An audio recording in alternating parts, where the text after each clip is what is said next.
Good morning students, कैसे हैं आप लोग। आप लोग से कल भी मुलाकात हुई थी जो हमारे नए स्टूडेंट्स हैं हमीरपुर से, और हमारे जो लोकल फतेहपुर के स्टूडेंट्स हैं सभी को गुड मॉर्निंग। मैं Mithilesh Kumar, TGT English from JNV Fatehpur. कल हम लोगों ने देखा था कि हाउ टू राइट लेटर्स। आपको 3 तरह के लेटर्स बताए थे हमने कि फॉर्मल लेटर्स कैसे लिखेंगे, इनफॉर्मल लेटर्स कैसे लिखेंगे, कंप्लेन लेटर्स, बिजनेस लेटर्स। आपको बहुत सारे फॉर्मेट्स भी दिए थे। आप लोगों ने उसके 2 लिंक मैंने प्रोवाइड किए थे, दोनों में से लिंक में जाके आपने डाउनलोड भी किए होंगे, उम्मीद है। आज हम नया टॉपिक देखने जा रहे हैं। ये है नया topic notice, how to write notices. ये हमारे एग्जाम्स में जनरली 5 मार्क्स का पूछा जाता है कि नोटिस कैसे लिखते हैं। तो यहाँ पे सबसे पहले हम आपको दिखाना चाहेंगे कि नोटिस का फॉर्मेट कैसा होता है। सबसे पहले आपको क्या करना है, एक बॉक्स बनाना है। ये 4 साइडेड बॉक्स आप देख रहे हैं, ये 4 साइडेड बॉक्स होगा जिसमें सबसे टॉप पे आपको लिखना है name of issuing agency public authority.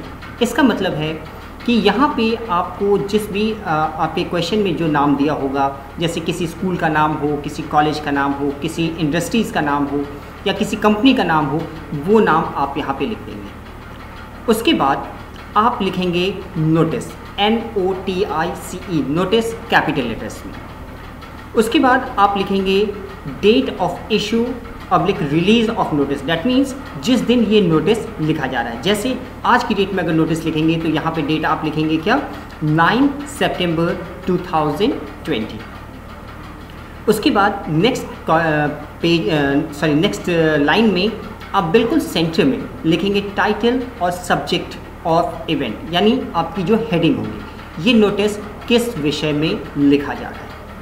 एक लाइन फिर ड्रॉप कीजिएगा और उसके बाद आप अपने नोटिस की पूरी बॉडी लिखेंगे। बॉडी का मतलब है आपका जो भी मटेरियल है, जिसमें आपका date, time, duration, place, venue या आप जो कुछ भी अपनी बातें कहना चाहते हैं। और लेफ्ट हैंड साइड बॉटम में ऑथराइज सिग्नेटरी और name with designation and signature लिखते हैं।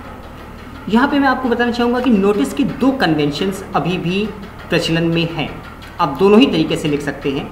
वैसे आप किसी भी तरीके से लिखेंगे, आपके दोनों ही फॉर्मेट सही हैं।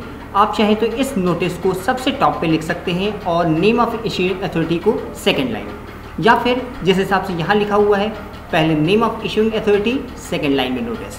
दोनों में से दोनों ही फॉर्मेट आपके सही हैं, दोनों में कोई परेशानी नहीं। तो आज हम देखते हैं कुछ नोटिस के फॉर्मेट्स हमने यहाँ पे लिख रखे हैं। देखते हैं नोटिस कैसे लिखते हैं। यहाँ पे देखिए एक फॉर्मेट हमने बना के दिया है। जैसे देखिए सबसे पहले लिखा हुआ है Saint Xavier's public school Delhi. ये आपका क्या है, नेम ऑफ ऑर्गेनाइजेशन और इंस्टीट्यूशन। उसके बाद ये है क्या चीज़, लिखा हुआ है नोटिस। कैपिटल लेटर में नोटिस लिखना है। आप चाहें तो इसको जस्ट उल्टा भी कर सकते हैं, पहले नोटिस फिर सेंट जेवियर्स स्कूल्स।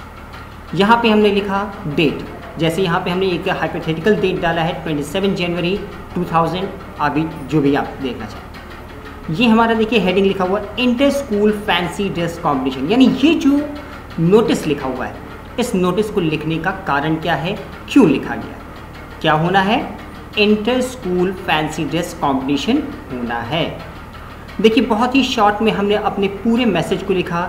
ये मैसेज जो है ये 50 वर्ड्स के विदिन में आपको लिखना है। ऐसा नहीं इसमें पूरी कहानी लिखनी है लेटर की तरह। लेटर में जैसे आप लिख रहे थे इनफॉर्मल लेटर्स में कि प्रिय मित्र कैसे हो, how are you, it's a long time to see you, wish you, you all are fine, pay regards to dad and mom.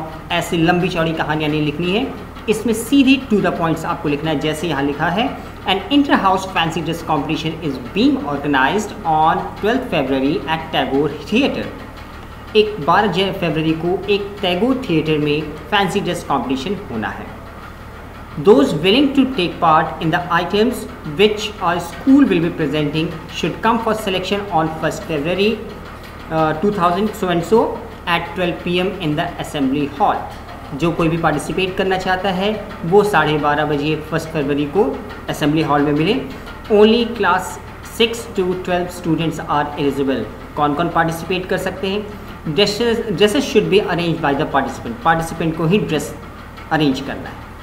और नीचे लिखने वाले ने अपना नाम लिखा है वंदिता और अपनी पोस्ट लिख दी है कल्चरल सेक्रेटरी। यहाँ पे मैंने आपको देखिए मार्क्स का डिस्ट्रीब्यूशन भी दिखाया है कि कि अगर आपने यहाँ पे नोटिस लिख दिया और डेट लिख दिया, आपके 1 मार्क्स बोर्ड एग्जाम्स में पक्के हो जाएंगे। नेम ऑफ ऑर्गेनाइजेशन यानी ऊपर की हेडिंग और ये वाली हेडिंग अगर आपने लिख दी, इन दोनों को मिला के 1 नंबर पक्के हो जाएंगे। ये आपका जो मैटर है ये 2 नंबर का होता है। इस 2 नंबर में जो चीज़ें होती हैं इसमें 2 पार्ट होते हैं, आपका मैटर कवरअप और ग्रामर। अगर आपने ग्रामेटिकल मिस्टेक्स की तो 1 नंबर कटेंगे, और अगर आपने अपने कंटेंट में कोई पार्ट छोड़ दिया तो 1 नंबर कटेंगे। और सबसे नीचे आपका नाम और पोस्ट। इट मीन्स आपके पास हर एक नोटिस को लिखने के लिए 3 नंबर आपको बिल्कुल फ्री मिलते हैं, अगर आप थोड़ा सा ध्यान रखें। क्या है फ्री के नंबर? ये नेम ऑफ स्कूल या ऑर्गेनाइजेशन जो होता है ये आपके क्वेश्चन में लिखा होता है। आपको इसमें फाइंड आउट कर लेना है कि आपका जो हेडिंग है किस विषय में आप नोटिस लिख रहे हैं। ये 2 चीज़ फाइंड आउट कर लिया, 1 नंबर मिल गए। नोटिस और डेट लिख दिया, 1 नंबर मिल गए। और नीचे लिखने वाले का नाम और उसकी पोस्ट लिख दी, 1 नंबर हो गए। 3 नंबर बिल्कुल श्योर शॉट है। अब बच गया ये बीच का मैटर, जिसमें ग्रामेटिकल मिस्टेक और कंटेंट कवरअप 2 चीज़ें। कंटेंट कवरअप यानी नोटिस में जो जो चीज़ें पूछी गई है वो सारे कंटेंट अगर आपने लिख दिए, ग्रामेटिकल मिस्टेक्स भी है, फिर भी आपको 1 नंबर इसके मिलेंगे। यानी 5 में 4 नंबर आपको हर हालत में मिलेंगे, लेकिन स्कूल एग्जामिनेशन में नहीं, बोर्ड एग्जामिनेशन में। स्कूल एग्ज़ाम में तो हम हर कुछ देखेंगे कि आपने कैसे लिखा है, आपके लिखने की फ्लुएंसी कैसी है, लेकिन ये बहुत ही आपके काम की चीज़ है। इसको आप देखिए कि नोटिस में कैसे कैसे लिखते हैं। एक और एग्जांपल आपको दिखाते हैं। ये ऑरबिंदो स्कूल देहरादून के नाम से लिखा गया है। सबसे पहले हमने नाम लिख दिया स्कूल का, फिर लिखा नोटिस, डेट डाल दी। यहाँ पे देखिए अब क्या हुआ है। क्या इस क्वेश्चन में आपको लगता है कितने मार्क्स मिलने चाहिए? कुछ गड़बड़ी दिख रही है आप लोगों को?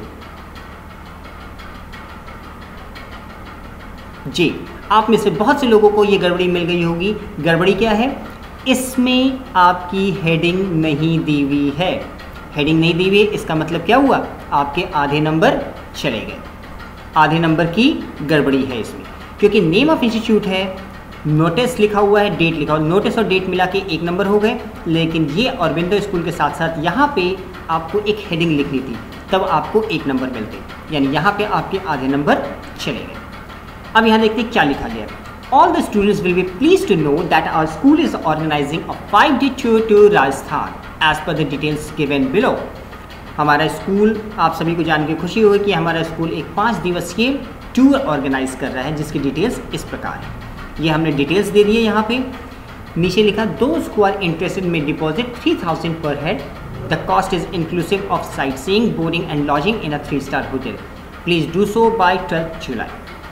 यहाँ पे हमने एक बहुत ही शॉर्ट में अपना पूरा मैसेज दे दिया कि हम क्या चाहते हैं। आप 26 जुलाई को हमें जाना है, 22 जुलाई को जाना है, 26 जुलाई को वापस आना है। 3 स्टार होटल में रुकने का मौका मिलेगा। 3000 रुपये प्रति व्यक्ति को लगेगा। इसमें साइट सीइंग, बोर्डिंग, लॉजिंग सब कुछ लिखा हुआ है। और अपने नाम को इनरोल कराने के लिए 12 जुलाई तक आप अपना नाम दे दीजिए।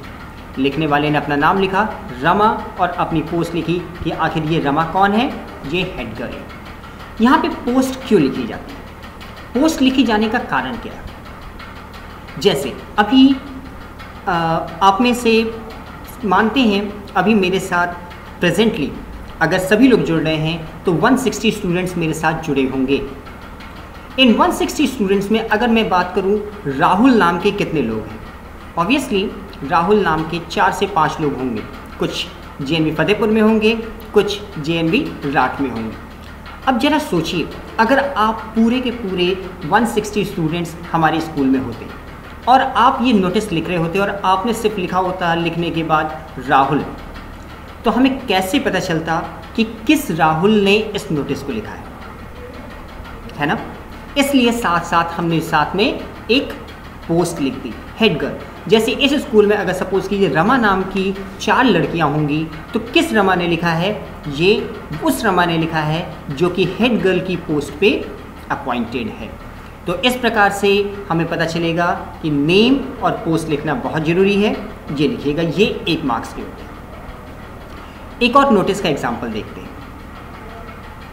एक इमेजिनरी स्कूल हमने लिया है LV Sehgal English school Roorkee के नाम से। इसमें हमने नाम लिख दिया, नोटिस लिखी, डेट लिखा और अपना हेडिंग लिख दिया। सही है यहाँ तक? कई नंबर कटेंगे तो नहीं? एग्जैक्टली ये बिल्कुल सही है।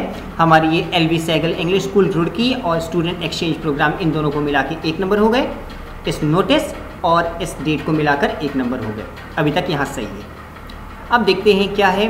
The school has planned a student exchange programme with in students of Lenin memorial high school Russia would be attending classes in our school. एक इमेजिनरी मैसेज हमने डाला है कि रशिया के एक स्कूल है, वो स्कूल के बच्चे हमारे स्कूल के साथ अटेंड करेंगे। The programme will be conducted from 15 to 20th May 2000 The visitors will stay in our with our students at their homes. Interest students may contact the undersigned। यानी वो लोग हमारे घर पे आके रुकेंगे। जो भी इंटरेस्ट स्टूडेंट्स हैं वो अपना नाम लिखवा सकते हैं। लिखने वाले कौन हैं? गीता गांगवानी। और कौन है ये? अपनी पोस्ट इन्होंने दी है कोऑर्डिनेटर सीनियर सेकेंडरी सेक्शन, यानी सीनियर सेकेंडरी सेक्शन की कोऑर्डिनेटर जो हैं गीता गांगवानी, इन्होंने इस नोटिस को लिखा है। तो उम्मीद करता हूँ इस प्रकार से हमने आपको जो 3-4 नोटिस के फॉर्मेट्स दिखाए, इन फॉर्मेट से आपको समझ में आया होगा कि आप नोटिस कैसे लिख सकते हैं, आपको क्या क्या चीज़ें इंक्लूड करनी है। बेसिकली यहाँ पे आपको मार्क्स दिए हुए हैं। इन मार्क्स को आप ध्यान में रखिएगा, क्या क्या लिखना है, कहाँ कहाँ लिखना है।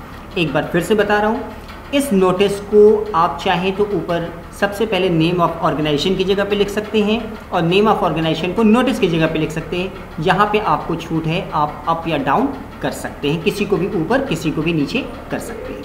इसमें कोई भी मार्क्स नहीं करते। बाकी चीज़ें होनी सब कुछ चाहिए, name of school, notice, date और आपकी हेडिंग, ये 4 मिला के 2 नंबर, नीचे लिखने वाले का नाम और उसकी पोस्ट 1 नंबर, मैटर 2 नंबर। ये पेज मैं आपको कल की तरह अपने लिंक इसकी भी प्रोवाइड करूँगा। इस लिंक के द्वारा आप इस पेज को डाउनलोड कर सकते हैं। अपनी फेयर कॉपी या रफ कॉपी जहाँ आप लिखना चाहें, आप इसको लिख करके अपने पास सुरक्षित रख सकते हैं। तो आप इसकी प्रैक्टिस कीजिए। आपके कुछ क्वेश्चन जो हैं आपके सैम्पल पेपर्स में मिल जाएंगे, वहाँ से आप इसकी प्रैक्टिस कीजिएगा और उम्मीद करता हूँ कि गलतियों इसमें कोई दिक्कत नहीं आएगी। इन केस अगर कोई दिक्कत आती है तो आप नीचे कमेंट सेक्शन में अपने कमेंट्स ज़रूर पोस्ट कीजिए। अगले दिन हम इन कमेंट्स को ज़रूर पढ़ेंगे और अगर कोई दिक्कत होगी तो इसको दोबारा रिवाइज करेंगे। Till then, stay at home, stay safe, be happy and keep reading. Have a nice day.